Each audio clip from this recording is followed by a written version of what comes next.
마태복음 24장 14절 한 절만 말씀을 봉독하도록 하겠습니다. 이 천국 복음이 모든 민족에게 증언되기 위하여 온 세상에 전파되리니 그제야 끝이 오리라. 오늘 말씀의 제목은 어떻게 하나님 나라 복음을 전파해야 하는가.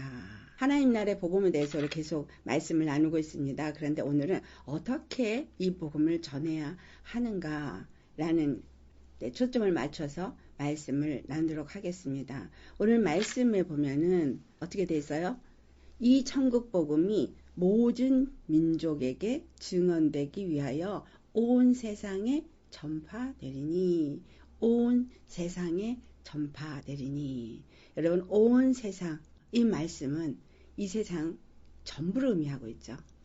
이 땅을 전부 의미하고 있습니다. 그래서 어떤 곳에도 천국 복음이 전파되지 않는 곳은 없어야 합니다. 온 세상에 천국 복음이 전파돼야 합니다. 아멘. 그래서 이 말의 의미는 온 세상에 천국 복음이 전파돼야 하리니 하고, 그리고 또 뭐야? 그제야 끝이 오리라. 그러니까 온 세상에 천국 복음이 전파되어진다는 이야기는 마지막 추수의 때를 말하고 있구나라고 우리가 알 수 있습니다. 온 세상에 천국 복음이 전파될 때는 언제라고요? 마지막 때가 가까이 왔다. 곧 추수의 때다라는 이야기입니다. 그래서 오늘날 지금은 바로 이 마지막 추수의 때다라는 겁니다. 그동안 추수가 계속되어져 왔습니다. 예수님이 십자가에 죽으시고 부활하시고 나서 추수가 이루어졌죠. 그러나 그 추수는 그때 시작이 됐지만 시작되어진 날이 있으면 계속되어지면서 이제 어느 날인가 끝이 있습니다. 그제야 끝이 오리라는 그 끝이 있는데 거의 그 끝에 왔기 때문에 마지막 추수의 때다라는 거예요. 그러니까 우리는 지금 마지막 그 추수의 때 어느 시점에 있는 것이죠. 그래서 그 어느 시점이 바로 마지막 추수의 때이기 때문에 우리는 이 천국 복음을 전파해야 한다라는 거예요. 그런데 어떻게 이 천국 복음을 전파해야 하는가? 그렇다면 이 말의 의미는 모든 성도들은 다 이 천국 복음을 전파하는 추수꾼이 되어야 한다라는 이야기가 되겠죠. 할렐루야. 그래서 하나님 나라 복음이 이제 이 모든 땅에 전파되면 그제야 끝이 올 것이다 라는 말인데, 하나님 나라 복음을 전파하는 것이 무엇인가 라는 것을 우리가 알아야 되겠습니다. 그런데 이 하나님 나라 복음이 전파되는 것은 이제 거의 끝이 다가왔다 이 말이죠. 그렇다면 첫 번째로 뭐라고 말할 수 있냐면 예수님의 재림의 때가 다가왔다 그 말이죠. 그렇기 때문에 뭘 한다는 거예요? 천국 복음, 하나님 나라 복음을 전파해야 된다라는 이 말은 예수님의 재림을 준비시켜야 한다 이 말이에요. 그래서 하나님 나라 복음을 전파한다는 얘기는 예수님의 재림을 맞이할 수 있는 준비를 시키는 것을 해라 이 말입니다. 할렐루야. 그래서 예수님은 이 사역을 시작할 때부터 천국 복음을 전파했죠. 회개하라, 천국이 가까웠느니라. 세례 요한도 그렇게 말했고 예수님도 그렇게 말했습니다. 이 모든 것은 그 당시에 바로 이 천국 복음을 전파했다는 것입니다. 그 말의 의미는 무엇을 의미하느냐? 시작이 되면서부터 끝을 계속해서 말씀해 오셨다는 거예요. 시작이 되었었지만 예수님이 그때 요단강에서 침례받으시고 공생애가 시작되어지면서부터 바로 천국이 그들에게 임하기 시작했기 때문에 추수가 시작되어지는 것이고, 그 추수의 시작이 이루어지면서 마지막 때를 생각하면서 외치신 거예요. 그러니까 예수님이 그 당시에 외친 것은 오늘날 살고 있는 우리에게도 계속해서 외쳐지고 있어야 한다는 거죠. 그래서 성경은 계속해서 그걸 외치고 있습니다. 사복음서에서 외쳤던 그 말씀을 사도행전에서 외쳤고, 그 외침이 사도 바울을 통해서 이방인에게 전파되었고, 그 이후에 전파되어져 내려오다가 3세기부터는 천국복음이 아니라 그냥 구원복음으로 전락을 해버려서 정말 예수님의 재림을 기다리고 어떻게 재림을 준비해야 될지를 가르치는 것이 멈춰졌습니다. 그래서 이제 예수님의 재림의 때가 가까웠기 때문에 주님은 우리에게 이제 천국 복음을 전파해라. 다시 하나님 나라 복음을 전파해야 한다라는 거예요. 근데 그 뜻이 뭐라고요? 예수님의 재림이 가까웠기 때문에 준비해라, 준비시켜라 이 말이다라는 겁니다. 마지막 때가 올 것을 전파해야 된다라는 말이에요. 한동안은 마지막 때가 올 거라고 그 예수님 승천하시고 난 이후에 부활하시고 성령을 보내주시고 성령을 받은 제자들은 마지막 때를 얘기했어요. 그래서 요한계시록을 봐도 사도 요한도 주님이 곧 오실 거라고 생각했다는 것을 알 수 있습니다. 사도행전을 봐도 그렇고 주님이 곧 오실 거라고 생각하면서 2026년이 되었습니다. 그들도 그때 이제 곧 오실 것이기 때문에 마지막 때를 준비시켰다라는 거죠. 근데 이 때에 마지막이 가까운 지금 우리는 그렇기 때문에 더더욱 마지막 때에 준비되어야 할 것이 무엇인가를 말해야 한다라는 겁니다. 아멘? 자, 그런데 이 하나님의 나라가 이루어지는 일을 준비시켜야 되기 때문에 천국 복음을 전파하라는 것입니다. 그런데 이 천국 복음은 이렇게 편안하다라고 할 때 다 이루어졌으면 안 해도 되는데 지금 환난의 시기가 시작되어지는 이 시점에서 주님은 왜 하나님 나라 복음을 전파하라고 하느냐. 이 말이 오면 두 번째, 하나님의 나라 복음은 환난의 때에도 전파되어진다라는 거예요. 환난의 때일지라도 이 하나님 나라 복음은 전파되어야 한다라는 거예요. 천국 복음을 전파하는 사람이 환난의 때를 통과해야 된다라는 말이 되겠습니다. 많은 사람이 잘못 배워서 환난 전에 휴거가 일어난다라고 하지만 절대 그렇지 않습니다. 환난을 우리가 어느 만큼은 통과해야 합니다. 그거는 성경에 정확하게 나와 있고 계시록을 봐도 그러합니다. 우리 예수 그리스도 안에 상속자가 된 자는 고난을 함께 받아야 된다고 하고 있지 않습니까? 그래서 이 환난의 때 하나님은 왜 환난의 때에도 하나님 나라 복음이 전파되게 하느냐? 사람들이 아직 주님의 재림을 준비하지 않고 있기 때문인 거예요. 많은 사람들이 영적으로 잠자고 있기 때문에 그들을 깨워서 하나님 나라 복음을 전파해서 깨워 일어나 예수님의 재림을 맞이하도록 하기 위해서다. 그래서 환난을 허락하신 이유도 바로 영혼들 추수를 위해서 허락하신다. 그러니까 추수는 우리가 모든 것이 안전하다, 평안하다 할 때 추수가 이루어지는 것이 아니라 바로 환난의 때에도 추수가 이루어진다라는 것을 알아야 하겠습니다. 아멘. 근데 그 인을 치는 계시록 7장의 말씀을 보면은 어떤 자들에게 인을 치느냐라는 거죠. 그들은 바로 이 환난의 때에 믿음을 지키는 자들에게 인이 쳐지고 준비가 된다라는 겁니다. 세 번째로 환난의 때에 하나님의 나라 복음이 전파되어지는 이것은 하나님의 나라가 이루어지도록 전파하라는 거예요. 하나님의 나라가 그러니까 환난의 때에 이루어진다는 거예요. 첫 번째, 마지막 예수님의 재림을 준비시키기 위해서 하나님의 나라 복음을 전파해야 됩니다. 두 번째, 그것은 곧 환난의 때일지라도 복음이 전파되어져야 한다. 그래서 하나님의 나라 복음은 그렇게 환난의 때에도 전파되어져야 한다. 세 번째는 그래서 환난의 때에도 하나님의 나라를 준비시켜야 된다. 하나님의 나라를 세워야 된다. 이 말입니다. 그래서 하나님의 나라를 세우기 위해서 복음은 전파되어지고 하나님의 나라는 세워지고 그리고 주님을 맞이할 때를 준비하게 되는 것입니다. 이 땅에 임할 환난은 이 세상에 이제 끝이 가까웠다는 것을 의미해주고 있습니다. 아멘. 환난은 주님이 오실 때가 가까웠다는 걸 가르쳐준다 그랬어요. 그렇다면 이것은 다시 바꿔 말하면 세상 끝이 임박했다라는 거예요. 그렇기 때문에 하나님 나라 복음을 전파해야 된다. 세상 끝이 임박했기 때문이다. 아멘. 그래서 환난 중에도 무엇을 외치냐면 예수님 오셨을 때 회개하라 천국이 가까웠느니라 한 것처럼 바로 이때에 이 추수의 때에 뭘 해야 되냐면 회개하라는 걸 외쳐야 돼요.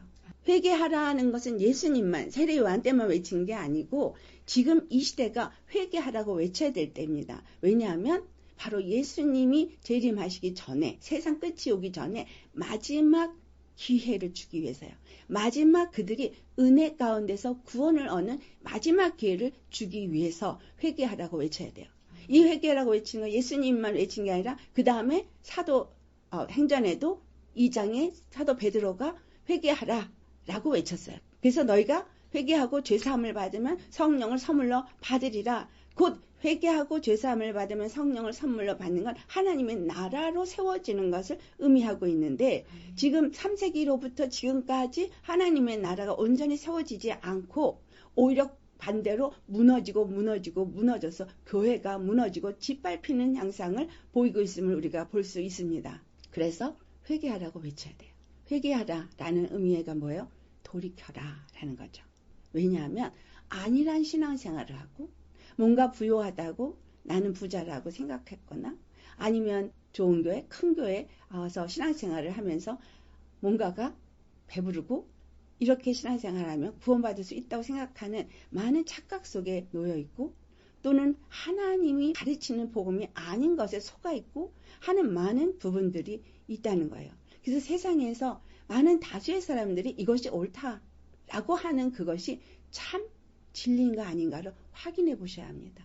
우리는 정말 이제 환란의 때를 들어가고 있고 주님의 오실 날이 가까워와서 반드시 주님 오실 것을 준비하기 위해서 다시 우리가 옷을 입어야 할 때예요. 혹시 벗겨졌나? 아니면 허리띠가 클어졌나? 아니면 우리의 흰옷이 더럽혀졌나? 다 살펴보면서 주님을 맞이할 준비를 해야 된다는 거예요. 그래서 예수님이 천국복음, 이 하나님 나라 복음을 전할 때 하나님 나라 복음을 받고 하나님이 들어갈 자들이 어떤 자들이 들어갈 수 있는지를 다 말해주고 있기 때문에 우리는 우리 자신을 회개한다는 것, 나 자신을 돌아보며 내 믿음을 보며 내가 어디에 잘못된 것이 있나, 정말 주님을 맞이할 준비가 되어져 있나, 정말 하늘나라에 들어갈 준비가 되어졌나 살펴보아야 한다라는 거예요. 우리 잘 아시는 마태복음 7장 21절의 말씀에 주여 주여 하는 자마다 천국에 들어갈 것이 아니라 그랬거든요. 하나님이 뜻대로 행하는 자라 천국에 들어간다 그랬죠. 그랬더니 너무나 말도 안 돼 라고 생각하는 사람들이 마태복음 7장 22절을 말합니다. 아니요, 우리가 귀신을 쫓았는데요. 아니, 우리가 선지자 노릇도 했는데요. 아니, 우리가 많은 권능을 행했는데요.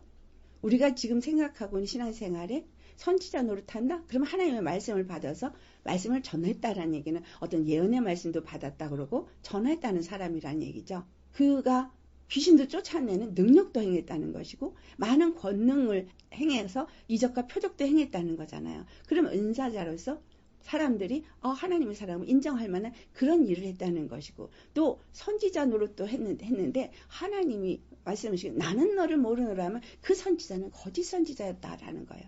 그 말의 의미는 이 마지막 때 거짓 선지자들이 그리스도라고 하면서 그리스도가 아닌 자들이 많이 역사를 해서 택한 자일지라도 미혹하여서 다 믿음에서 떠나게 하는 일을 할 것이다 라는 거예요. 그래서 우리 자신을 돌아보아서 회개하고 정말 내가 예수님이 당장 내일이라도 오신다면 그분을 맞이할 만한 믿음의 준비가 되어져 있느냐.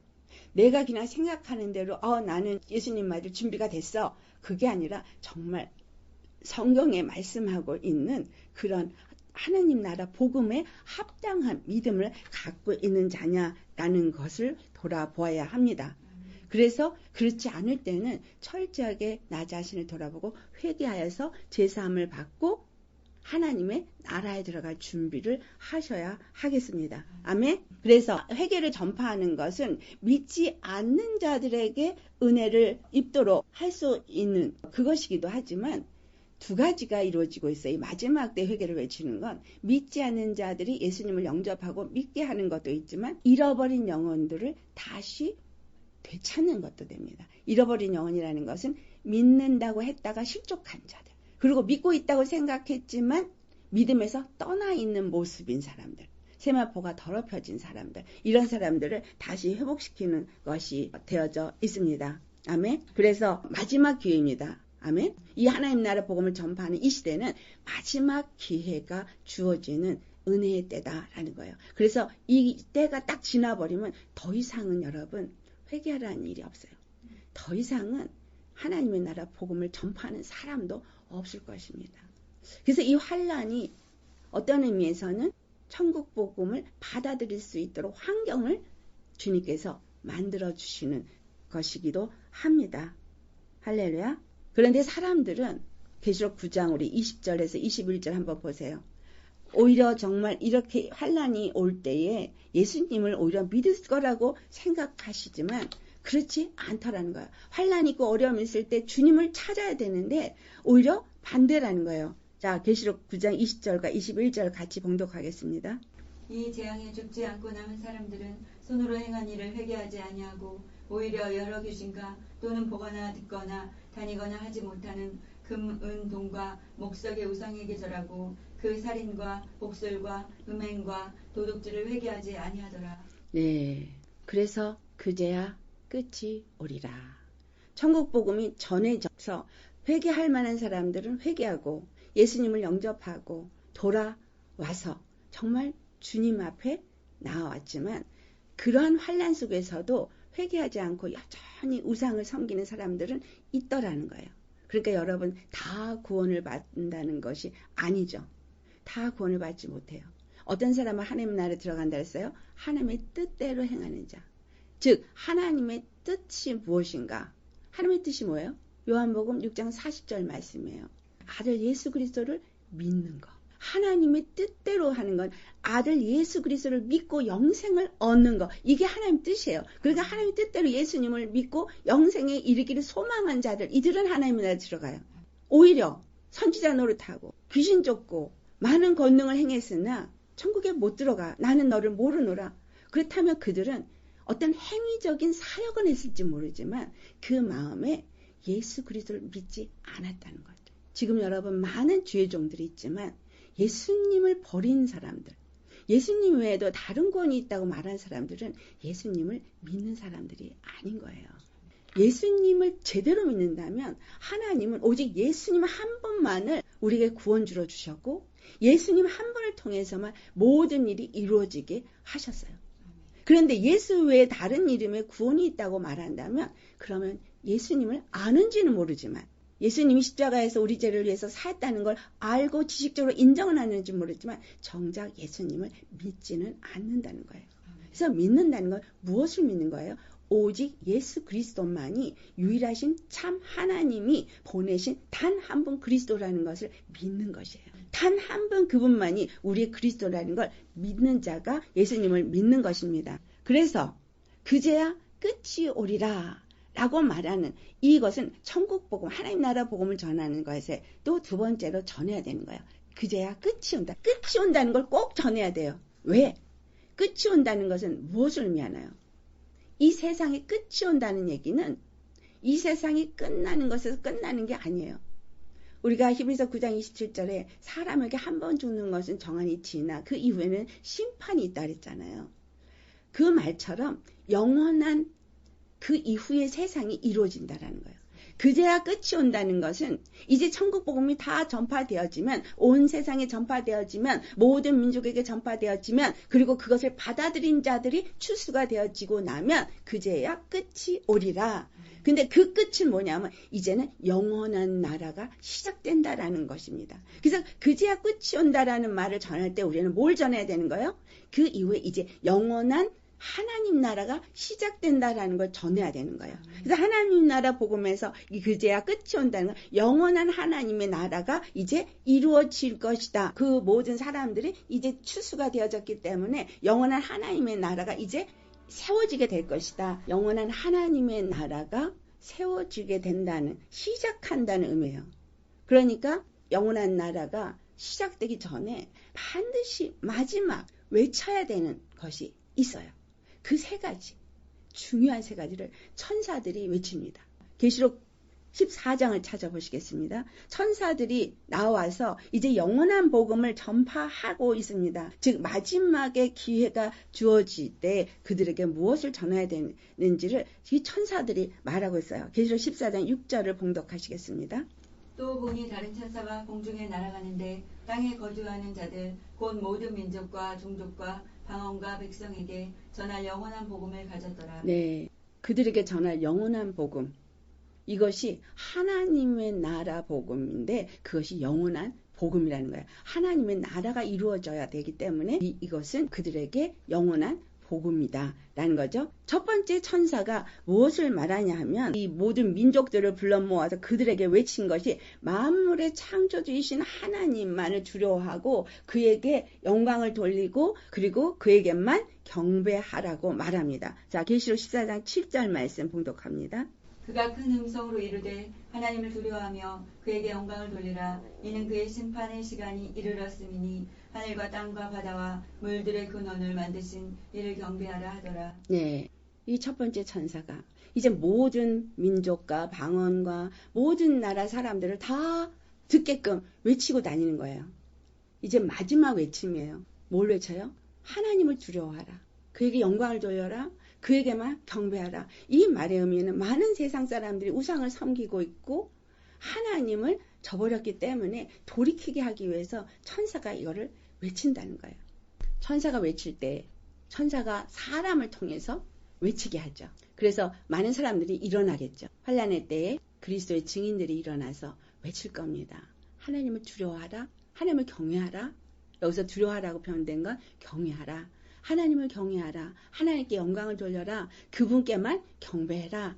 그래서 회개하라라는 의미 속에 담겨 있는 건 회개를 해서 뭘 하냐? 하나님을 경외하고 하나님께 영광을 돌리고 하나님께만 경배하는 삶을 살아라. 이게 준비시키는 거예요. 이게 하나님 나라 복음을 전하는 거예요. 두 번째 천사는 8절에 또 다른 천사 곧 둘째가 그 뒤를 따라 말하되 무너졌도다 무너졌도다 큰 성 바벨론이여 모든 나라에게 그의 음행으로 말미암아 진노의 포도주를 먹이던 자로다 하더라. 네, 두 번째로 외치는 게 뭐예요?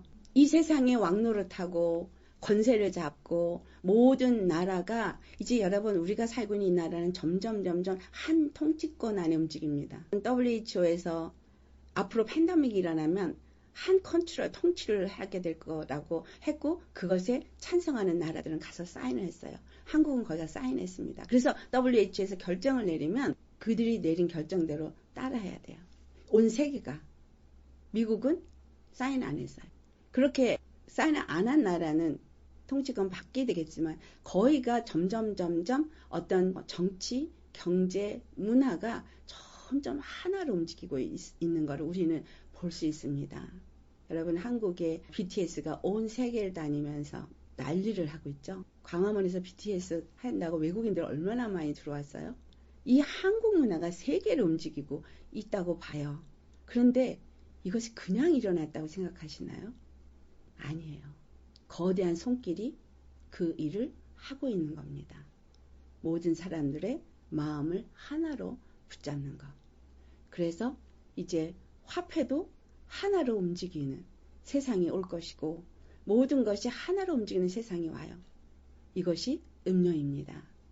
그 음료에 의해서 이 세상이 이제 움직이고 더 나아가서 적그리스도를 통해서 움직이게 되겠죠. 여기서 큰 성 바벨론이 바로 음료입니다.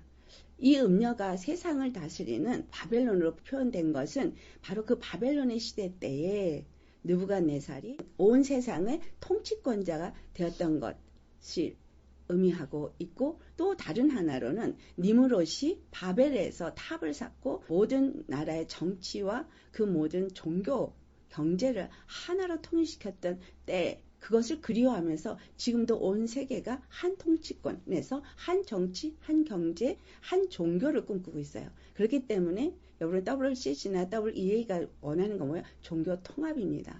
그래서 모두가 각자 자기 종교를 갖고 있다 할지라도 한 하나님이라고 생각하는 거예요. 그래서 모두가 의식만 다를 뿐이지 구원을 받는 일에는 동일하다라고 말하고 있는 것입니다. 이와 같이 이 한 종교를 가지려고 하는 이러한 통치권이 있으나 하나님이 이걸 반드시 무너뜨린다는 거예요. 이 두 번째 천사가 외친 건 모든 세상에 이 땅의 임금들을 음행의 포도주에 취하겠다는 거예요. 그러니까 진노의 포도주를 마시게 해서 그들로 하여금 진리가 아닌 것을 따르고 음료가 많은 민족들의 위에 앉은 거를 물 위에 앉았다. 많은 물 위에 앉았다 그랬는데 그 많은 물은 백성과 방언과 온 나라 민족들을 의미한다고 계시록 18장이 말하고 있잖아요. 여러분 그래서 두 번째 천사가 다니면서 외치는 것은 음료는 무너졌다라는 거죠. 근데 음료가 무너져서 무너졌다고 외쳤는데 음료가 무너지고 세상이 끝난 게 아니라 세 번째 문제가 생겨져요. 그게 뭐냐면 바로 적그리스도가 일어난다는 거예요. 그래서 세 번째 천사가 또 외치고 다닙니다. 우리 세 번째 천사가 뭐라고 외치는가? 그 다음에 이제 9절부터 11절까지 같이 봉독하겠습니다. 또 다른 천사 곧 셋째가 그 뒤를 따라 큰 음성으로 이르되 만일 누구든지 짐승과 그의 우상에게 경배하고 이마에나 손에 표를 받으면 그도 하나님의 진노의 포도주를 마시리니 그 진노의 잔에 섞인 것이 없이 부은 포도주라. 거룩한 천사들 앞과 어린 양 앞에서 불과 유황으로 고난을 받으리니 그 고난의 연기가 세세토록 올라가리로다. 짐승과 그의 우상에게 경배하고 그의 이름표를 받는 자는 누구든지 밤낮 쉼을 얻지 못하리라 하더라. 네, 이 세 가지. 첫 번째는 뭘 말했어요? 하나님께 돌이키도록. 하나님을 경외하고 하나님께 영광 돌리고 하나님께 경배하도록 하나님께 시선을 돌리게 했어요. 두 번째가 이 세상을 다스리고 있는 그 음녀의 권세가 아무리 커도 하나님은 그들을 무너뜨리셨다라고 외쳤어요. 세 번째는 그러나 그 뒤에 일어난 적그리스도가 너희들에게 인을 받게 할 것이다. 짐승의 표를 받게 할 것이다. 그런데 이 표를 절대 받으면 안 된다. 그러면 이 표를 받지 않는 사람들은 어떻게 되는 거예요? 순교를 하겠죠. 아니면 피해서 요행이 또 남아있는 자도 있겠죠. 하나님의 나라 복음은 바로 이 짐승의 표를 받게 하는 이때에도 전해진다는 거죠. 666의 인을 받기 전에 일어나는 것이 아니라 그 환란의 때에도 이 짐승의 표를 받아야 되는 때에도 천국 복음이 전파되어지고 이것을 통과하고 이긴 자들이 되어야 한다라는 걸 지금 말하고 있는 거예요. 그래서 하나님의 나라에 들어가려면 어떡하냐? 이 끝이 올 것이지만 그때까지 이겨야 된다는 거예요.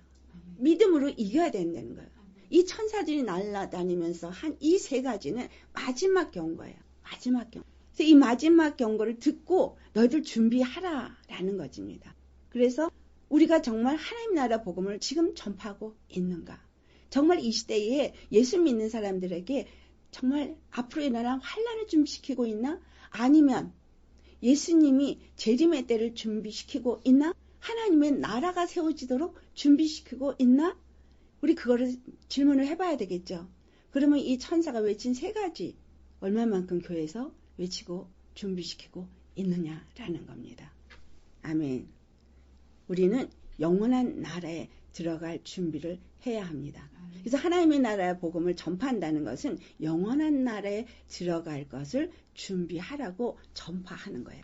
그러니까 이 땅에서 내가 어떻게 사느냐, 이 땅의 문제를 내가 어떻게 해결하느냐 이런 걸 가르치고 전하는 것이 아니라 다가올 세상, 그 하나님의 영원한 나라, 하나님 나라에 들어가려면 이 땅에서 어떻게 통과를 해야 할지, 어떻게 믿음을 준비해야 될지를 준비시키는 일을 해야 하는데 이것이 영원한 복음이고 이것이 하느님 나라를 준비하는 복음인데 그것을 천사가 세 가지 요약해서 얘기했다라는 거예요. 그래서 우리는 하느님 나라 복음을 전한다 할 때 뭘 전해야 되냐? 영원한 세계, 영원한 나라에 대해 들어갈 것을 준비시키는 것을 전해야 한다라는 거예요. 그래서 영원한 나라에 대해서 전파해야 합니다. 할렐루야. 그래서 영원한 나라에 들어가는 것을 준비시킨다는 것은 일단은 아까도 얘기했지만 과거의 믿음으로 내가 지금도 갈 수 있다고 생각하게 하는 게 아니라 지금 나의 믿음의 현주소가 무엇인가를 돌아봐야 된다는 거예요. 아멘. 그래서 마태복음 28장 19절에서 20절 말씀 주님께서 교회에게 준 지상 위임령이죠. 한번 봉독합니다. 그러므로 너희는 가서 모든 민족을 제자로 삼아 아버지와 아들과 성령의 이름으로 세례를 베풀고 내가 너희에게 분부한 모든 것을 가르쳐 지키게 하라. 볼지어다 내가 세상 끝날까지 너희와 항상 함께 있으리라 하시니라. 예, 예수님이 명령하신 거예요. 이 명령은 해도 되고 안 되는 권유가 아니라 명령이에요. 그러면 예수님을 영접하고 믿은 사람들은 이 명령을 받은 자예요. 그래서 이 명령은 지켜야 하는 거예요. 명령은 반드시 지켜야 하는 겁니다. 그래서 가서 모든 족속으로 아버지와 아들과 성령의 이름으로 세례를 주고 그들로 하여금 회개하여서 죄사함을 받게 해서 믿는 자가 되게 해가지고 그 다음에 뭐예요? 어떻게 살아야 할지를 전하라는 거예요. 어떻게 하나님 나라를 준비해야 할지를, 영원한 나라를 준비해야 될지를 그들에게 가르치라는 거예요. 그래서 초대교회에 그걸 가르친 거예요. 가르쳐서 지키게 하라 한 대로 그들이 그걸 행한 것입니다. 그런데 오늘날에는 정말 영원한 하나님 나라에 들어갈 것을 준비시키고 가르쳐서 지키게 하고 있느냐 하면 그렇지 않다는 거죠. 두 번째가 그래서 만약에 그것을 가르침을 받으면 그 사람들에게는 어떤 꿈이 생길까요? 어떤 비전이 생길까요? 어떤 소망이 생길까요? 그것은 영원한 나라에 대한 소망을 갖겠죠. 이 땅을 살면서도 영원한 나라에 대한 소망을 가질 거예요. 그거에 대한 꿈을 꿀 거예요. 그리고 모든 그것을 위한 기도를 하겠죠. 그래서 두 번째는 바로 우리가 하나님 나라 복음을 전파해야 된다고 할 때는 그들에게 영원한 나라에 대한 소망을 갖도록 준비시켜야 하는 거예요. 아멘. 이것을 가르쳐서 준비시키는 것. 그렇다면 어떻게 돼요? 골로새 3장 5절과 6절 말씀 봉독합니다. 그러므로 땅에 있는 지체를 죽이라. 곧 음란과 부정과 사욕과 악한 정욕과 탐심이니 탐심은 우상 숭배니라. 이것들로 말미암아 하나님의 진노가 임하느니라. 네, 받은 사람이 땅의 것에 초점이 맞춰 있어요. 이번 믿는 사람들 땅에 초점이 맞춰져 있어요. 육에 초점이 맞춰져 있어요. 근데 지금 골로새 3장 5절 6절 뭐예요? 땅에 초점 맞추지 말래잖아요. 땅에 있는 소욕, 땅에 있는 정욕, 이 모든 것들은 우상 숭배이고 이런 것들은 어떻게 된다 그랬어요? 6절에 하나님의 진노가 임한다. 즉 구원을 못 받는다는 거잖아요. 땅에 초점을 맞추지 마라. 왜? 땅의 것은 잠시 잠깐 있을 거야.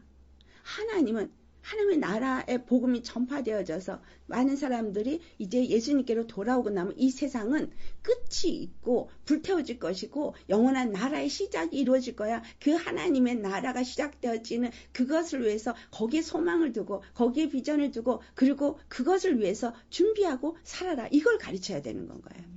이렇게 가르쳐야 되는 건 우리가 사는 것은 바로 이 보이는 것을 위해서 사는 자가 아니기 때문입니다. 고린도서 4장 17절 18절 봉독합니다. 우리가 잠시 받는 환난에 경한 것이 지극히 크고 영원한 영광에 중한 것을 우리에게 이루게 함이니 우리가 주목하는 것은 보이는 것이 아니요 보이지 않는 것이니 보이는 것은 잠깐이요 보이지 않는 것은 영원합니다. 네, 우리는 보이는 것에 초점을 두고 사는 사람이 아닙니다. 예수 그리스도를 믿고 예수 그리스도 안에서 새로운 피조물이 된 사람들은 영원한 나라의 소망을 두고 사는 사람이고 보이지 않는 것에 소망을 두고 사는 사람이에요. 그래서 보이는 것을 위해서 구하는 자가 아닌 거예요. 보이지 않는 것을 위해서 구해야 되죠. 그래서 마태복음 6장 34절에 너희는 먼저 그의 나라와 의를 구하라. 그 나라와 의는 보이지 않는 세계예요. 그러면 이 땅에 보이는 것은 그 모든 것은 내가 너에게 필요한 모든 것은 다 주리라. 그러니까 육의 것은 구하지 않아도 주신다는 거예요. 내가 정말 그 나라와 하나님의 의를 구하는 삶을 산다면 이 땅에 필요한 모든 것은 주님이 알아서 주신다는 거예요. 주님이 그렇게 말했잖아요. 너희가 필요한 것을 아버지께서 다 아신다. 네가 자식이 생선을 달라 그러는데 뱀을 주겠느냐? 들풀도 먹이시는데 하물며 너희가 보냐? 여러분 솔로몬의 영광보다 더 아름다운 게 들에 있는 꽃의 영광이랍니다. 우리 주님은 우리에게 뭘 말하고 있어요? 저 영원한 나라, 하나님 나라에 소망을 두고 거기에 초점을 맞춰서 살라라고 말하고 있습니다. 그렇기 때문에 우리는 그들의 시선을 땅에서부터 하늘로 향하게끔 이끌어서 움직여야 돼요. 소망을 어디에 두게? 하늘에 두게. 그 이 땅의 것에 연연하지 않게 되니까 이 땅에서 무엇을 먹을까, 무엇을 마실까, 무엇을 입을까 이런 거 하지 않는 거죠. 그래서 이런 데 소망이 있는 사람은 그 다음에 이제 세 번째, 하나님 나라는 영적인 싸움을 다 싸워서 이겨야만 들어갈 수 있는 나라인 거예요. 이기는 자에게만 허락하는 거예요. 그러니까 마태복음 24장 13절에 있는 말씀이 끝까지 견디는 자가 구원을 얻으리라 했잖아요. 끝까지 견디는 게 뭐냐? 끝까지 싸우는 거예요. 계시록 20장 4절을 보겠습니다. 어떤 자들에게 그 영원한 나라가 허락되는지 같이 봉독합니다. 또 내가 부자들을 보니 거기에 앉은 자들이 있어 심판하는 권세를 받았더라. 또 내가 보니 예수를 증언함과 하나님의 말씀 때문에 목배임을 당한 자들의 영혼들과 또 짐승과 그의 우상에게 경배하지 아니하고 그들의 이마와 손에 그의 표를 받지 아니한 자들이 살아서 그리스도와 더불어 1000년 동안 왕노릇하니. 네, 영원한 나라의 복음을 받은 사람들 어떤 복음을 전해서 받게 하느냐? 바로 이걸 전하라는 거예요. 만약에 짐승의 표를 받지 아니하고 하나님의 그 말씀과 계명을 지키는 것을 끝까지 견디는 자, 그래서 그 모든 싸움에서 이긴 자, 그는 1000년 동안 왕노릇 한다라는 거예요. 아멘. 우리 주 예수님과 함께 1000년 동안 왕노릇 하는 자가 된다라는 것을 말해주고 있어요. 이 땅의 것에서는 어떤 찌질이같이 살았다 할지라도 아니면 인정받지 못하고 살았다 할지라도 그거에 연연할 필요가 없는 거예요. 너무나 부족하게 살았다 할지라도 너무나 보잘것없게 살았다 할지라도 그거에 연연할 필요가 없어요. 왜냐하면 정말 우리의 인생의 삶은 영원한 나라에 사는 그것이 진짜니까. 이거는 잠깐 이 땅에서 우리의 믿음을 훈련시키는 훈련학교. 이 땅에서 삶은 뭐예요? 훈련학교. 그냥 광야 생활. 그러나 예수님과 함께 영원한 나라에서 영원히 사는 거, 하나님 나라에서 영원히 사는 거, 이것이 진정 우리의 삶인 거예요. 근데 그 나라에서 왕노릇을 한다는 거예요. 천년왕국에서 예수님과 더불어 왕노릇을 한다. 근데 누가? 이기는 자가. 아멘. 이 모든 환난을 잘 통과한 자가, 끝까지 견딘 자가 왕노릇 한다는 거예요. 그래서 우리에게 하나님 나라 복음은 영원한 나라를 선포해야 되고 가르쳐야 돼요. 그래서 그 영원한 나라가 뭐냐? 한이 계시록 21장 1절 보시겠어요? 또 내가 새 하늘과 새 땅을 보니 처음 하늘과 처음 땅이 없어졌고 바다도 다시 있지 않더라. 네, 새 하늘과 새 땅이 이루어질 거라는 거예요. 우리가 살고 있는 이 땅이 아니고 우리가 보이는 저 하늘이 아니고 이 죄악된 세상이 아닌 거룩한 나라가 이루어질 새 하늘과 새 땅이 이루어질 거라는 거예요. 이것이 믿는 정말 이 땅에서 잘 이 훈련학교에서 잘 훈련을 마치고 예수 그리스도 안에 속한 자들이 하늘로 올라가서 새 예루살렘 성이 되어져서 예수 그리스도와 혼인 예식을 치르고 난 이후에 자 2절 봉독하시겠습니다.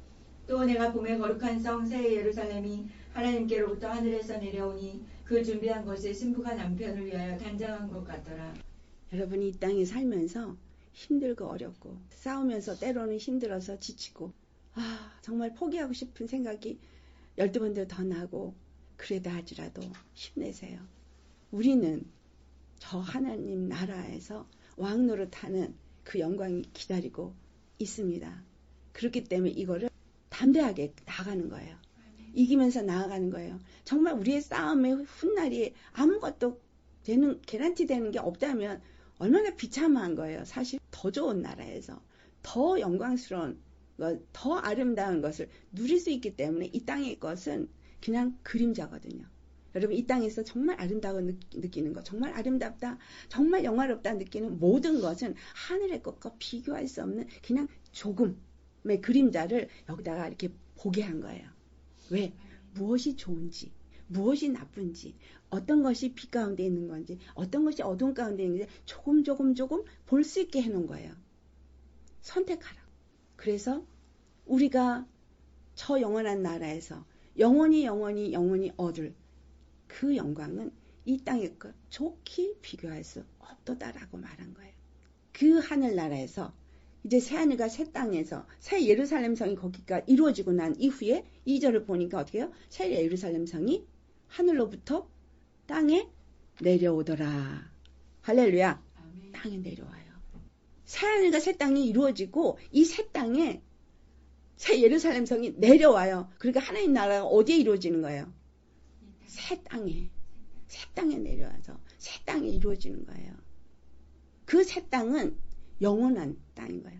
에덴 동산이기 때문에 모든 것이 완전히 회복되어져서 아담이 잃어버린 모든 것이 완전히 회복되어지는 것.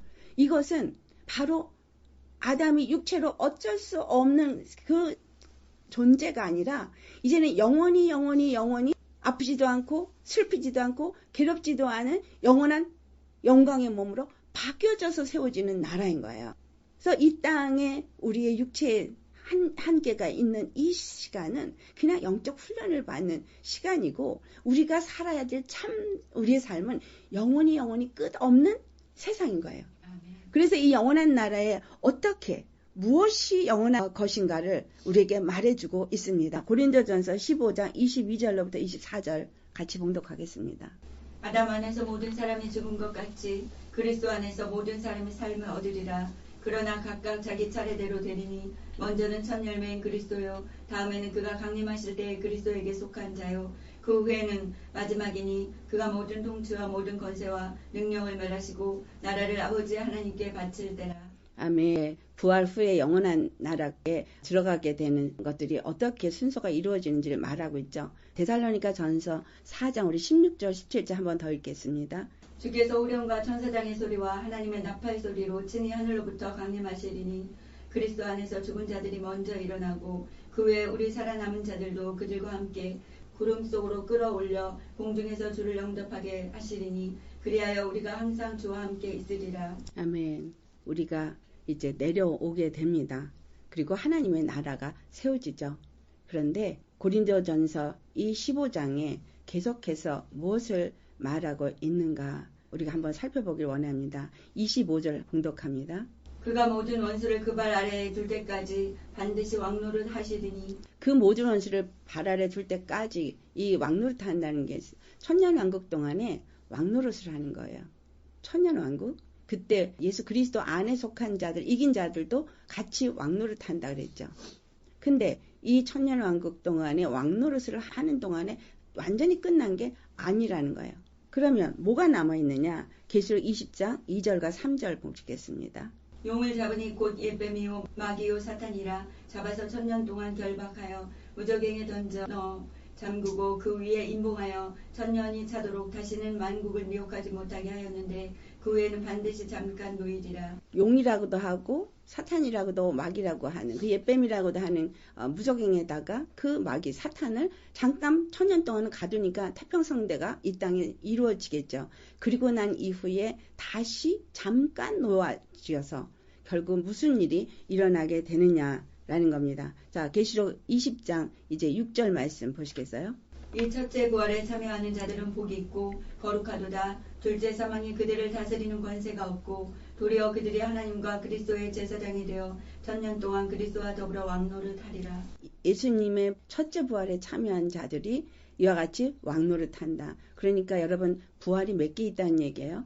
예수님이 먼저 부활하고 그 뒤에 예수님께 속한 자들, 근데 잠자는 자들이 먼저 일어나고 그 다음에 휴거된 자들이 들어가는데 이들이 올라가서 부활이 되는 것은 다 동시에 일어나는 첫째 부활이라는 거예요. 그러니까 첫째 부활, 둘째 부활이 있는 게 아니에요. 다 첫째 부활이에요. 그리고 둘째는 뭐예요? 둘째 사망이에요. 그래서 이와 같이 첫째 부활에 참여한 자들이 천년왕국에서 왕노릇 한다는 거죠. 그러면 천년왕국은 언제 이루어진다는 거냐? 하니까 휴거 이후에 이루어진다는 거죠. 근데 휴거는 언제 일어났냐 보니까 환란 중에 일어나더라. 왜? 짐승의 표를 받지 않은 자들이 1000년 동안 왕노릇 한다고 보니까 짐승의 표를 받는 그 환란의 때를 통과한 이후에 일어나겠구나. 근데 주님께서 뭐라 그랬어요? 그 때를 좀 감하리라 그랬죠. 환란의 때를. 그러니까 마지막 재앙 환란 그거는 통과하기 전에 휴거가 일어날 것이라고 저는 봅니다. 고린도전서 15장 26절. 맨 나중에 멸망받을 것은 사망이니라. 맨 나중에 멸망받을 이것이 사망인데 계시록 20장 7절하고 8절 또 보시겠어요? 천년이 참에 사단이 그 옥에서 놓여 나와서 땅의 사방 백성 곧 곡과 마곡을 미혹하고 모아 싸움을 붙이리니 그 수가 바다의 모래 같으니라. 한번 마지막 전쟁이 있습니다. 그 곡과 마곡이 바로 저 러시아, 이란 그 무리들이죠.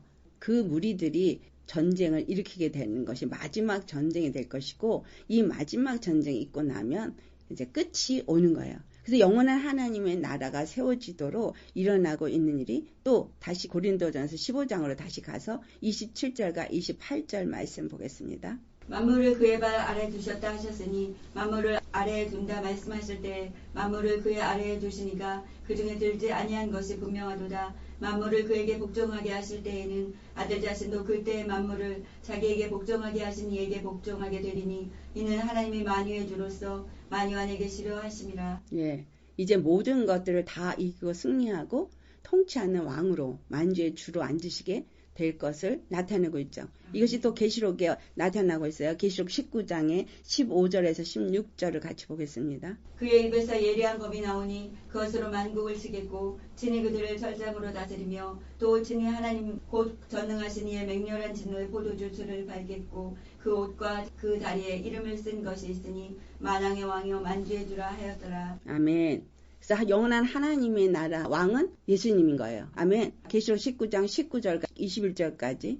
또 내가 봄에 그 짐승과 땅의 짐승들과 그들의 군대들이 모여 그 말탄 자와 그의 군대와 더불어 전쟁을 일으키다가 짐승이 잡히고 그 앞에서 표적을 행하던 거짓 선지자도 함께 잡혔으니 이는 짐승의 표를 받고 그의 우상에게 경배하던 자들을 표적으로 미혹하던 자라. 이 둘이 산채로 유황불 붙는 옷에 던져지고 그 나머지는 말탄 자의 입으로부터 나오는 검의 죽음에 모든 새가 그들의 살로 배불리더라. 아멘. 이제 모든 것이 끝나고 하나님이 왕으로 자정하시는 거예요. 그래서 예수님께서 보이신 하나님의 나라, 이 복음을 전파할 때 이러한 영적인 영원한 나라를 전파하기 위해서 회개하라는 거예요. 회개하지 않으면 절대로 이루어질 수 없는 거죠. 그래서 이것을 이해할 수 있도록 예수님은 어떤 방법으로 이 하나님 나라 복음을 전파했느냐 하면 첫 번째 그들이 이해할 수 있는 비유법을 사용하셔서 전파했어요. 그래서 마태복음 13장에 가보면 그 천국에 대해서 비유를 말하고 있죠. 밭의 비유, 가라지의 비유, 또 겨자씨의 비유, 보배가 있는 밭을 사는 비유, 진주를 사는 상인의 비유, 너무나 많습니다. 여러 가지 비유를 하면서 하나님의 나라를 소유할 수 있는 사람이 어떤 마음가짐으로 어떤 준비가 되어졌을 때 하나님 나라에 들어갈 수 있는가를 우리에게 말해주신 거예요. 그분은 공생의 기간 동안에 하나님 나라 복음을 전파하는 일 외에는 하신 것이 없어요. 근데 모든 말씀을 비유로 하셨다는 거예요. 비유만 한 게 아니라 그 다음에 뭐예요? 이적과 표적을 행해서 모든 병든 자를 고치고 귀신 잡힌 자들을 다 놓아주면서 그 일을 한 거예요. 그래서 하나님의 나라의 권세가 어떠한 권세인가를 보여주었죠. 그리고 또 세 번째가 개인 한 사람을 불러서 가르치기도 했고 대화하면서도 가르치기도 했지만 그룹으로도 가르쳤고 또는 많은 사람들이 있는 그 퍼블릭 공중 터에서도 가르치시고 하면서 끊임없이 예수님은 바로 하나님 나라 복음을 전파했더라는 거예요. 그래서 그 모든 마을을 다니면서 그 모든 복음을 전파하셨고 그 다음에 네 번째는 바로 12 제자를 삼았어요. 그 12 제자에게 가르쳤어요. 가르쳐서 그들이 그 복음을 받아들였지만 그러나 그것으로 완성될 수 없는 걸 아시기 때문에 다섯 번째 뭐였어요? 성령을 보내주시고 그러니까 이 하나님 나라 복음을 전파하기 위해서는 우리가 모든 것을 그가 이해할 수 있는 수준으로 내려가서 그에게 맞춤을 설명해야 되겠지만 그저 하나님 나라 영원한 나라에 대해서 설명을 하겠지만 그 다음에 우리가 때를 얻든지 못 얻든지라는 얘기는 개인적으로든 그룹으로든 아니면 퍼블릭하게든 이렇게 사람들에게 복음을 시도 때도 없이 그냥 늘 그거를 전하는 일이 예수님의 삶이었어요. 우리의 삶도 마찬가지죠. 그렇게 해서 하고 그 다음에 성령을 우리에게 그래서 보내주신 거예요. 이 마지막 때 추수의 기간에 추수를 하기 위해서는 반드시 성령이 있어야 하기 때문에 왜? 권능으로 우리가 예수의 이름을 갖고 능력을 받았다고 하면서도 실제로 그 이름의 권능을 사용하지 못하고 있잖아요. 그렇기 때문에 성령을 마지막 때 한 번 더 보내주신다는 거예요. 그래서 이 성령을 받고 나아가서 복음을 전하게 하는 거죠. 그러면 마가복음에 있는 것처럼 귀신을 쫓아내고 병든 자에게 손을 얹은 줄 낫게 되고 그러니까 각색병자를 예수님이 낫게 하면서 하나님의 나라를 선포한 것처럼 우리 그리스도의 증인된 자들이 그와 같은 일을 하게 될 것이다라는 거예요. 마가복음 16장 20절 말씀을 보면은 제자들이 나가서 복음을 전파할 때 주께서 함께 역사하셨다라고 말하고 있어요. 그때 그들이 표적을 나타내는 것을 행했습니다. 그래서 주님은 우리와 함께 하시면서 그 일을 하게 하실 거라는 거예요. 요한복음 21장에 나오는 물고기 잡는 이야기가 나오죠. 그물에 물고기가 잡히는 거. 성경에는 예수님이 오른쪽에 그물을 내리라 해서 물고기 잡는 사건이 2번 일어납니다. 한 번은 어떻게 됐어요? 그물이 찢어졌어요. 두 번째는 안 찢어집니다. 요한복음 21장 6절에 보면은 물고기를 잡았느냐? 할 때 못 잡았습니다. 그러니까 그물을 오른쪽에 내려라 하니까 물고기가 많이 잡혔는데 정말 그 그물을 들어 올릴 수가 없을 만큼 잡혔는데 그물은 찢어지지 않았다. 근데 그 물고기가 세어보니 153마리더다. 이것이 바로 마지막 때 그 제자들을 통해서 영원히 추수를 얻게 될 그 숫자를 의미하고 있는 겁니다. 그래서 주님은 반드시 그렇게 일하실 겁니다. 그래서 우리가 어떻게 하나님의 나라 복음을 전파해야 하는가 라는 것을 오늘 말씀을 통해서 받으셨다면 진실로 이와 같이 우리가 하나님 나라 복음을 전파하는 자가 되어야 하겠습니다. 아멘. 그래서 이 땅의 것을 전하는 게 아니에요. 하나님 나라 복음은 저 영원한 나라를 전하는 거죠. 그래서 그 영원한 복음을 전하는 거예요. 내가 그 영원한 복음에 대한 소망이 있고 그리고 그것에 대한 확신의 믿음이 있을 때 우리는 그것을 누리면서 또한 전하는 자가 되는 것입니다. 이와 같이 영원한 나라 복음, 하나님 나라 복음을 전하는 저와 여러분 되시길 예수님으로 축원합니다. 아멘. 기도하시겠습니다.